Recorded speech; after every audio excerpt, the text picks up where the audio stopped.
সুস্মিতা, বলো। তাহলে এই প্রকাণ্ড কর্মযজ্ঞে নেমে পড়েছো?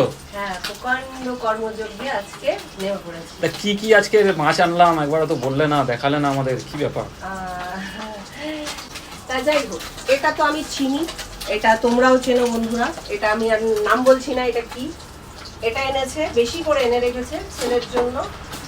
আর কিছুটা এখান থেকে বানাবো আর বাদ বাকিটা ফ্রিজে রেখে দেবো। আর এই মাছটাও তোমরা সকল বন্ধুই চিনে গেছো, আমিও চিনে গেছি। কিন্তু এই মাছটা আমি তো চিনি, তোমরা কি চেনো? এই দেখো, আমাদের বাজারে এই মাছটা খুব কম ওঠে, ভীষণ কম। তা আজকে রূপকবাবু পেয়েছে, তাই আর হাতছাড়া করেনি, এই মাছটা নিয়ে এসছে। আর আমি নুন হলুদ মাখিয়ে নিয়েছি। পাবদা মাছ 4 পিস করবো, আর বেলে মাছটাও করব, আর একটু চিকেন করব, আর একটু ডাল সিদ্ধ বসিয়েছি বাটি করে, আর করলা ভাতে দিয়ে ভাত অলরেডি হয়ে গেছে। এই হচ্ছে আজকের মেনু, একদম সিম্পল সাদামাটা।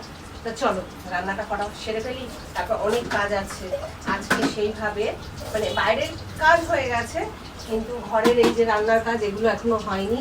তারপরে আজকে আমি সকালে একবার স্নান করেছি কোনো রকম, তা আর একবার আমার স্নান করতে হবে। আগে রান্নাটাকে সেরে ফেলি, তারপর গ্যাস ট্যাসগুলো মুছে বাসন যে কটা বেরোবে সে কটা করে তারপরে স্নানে যাবো।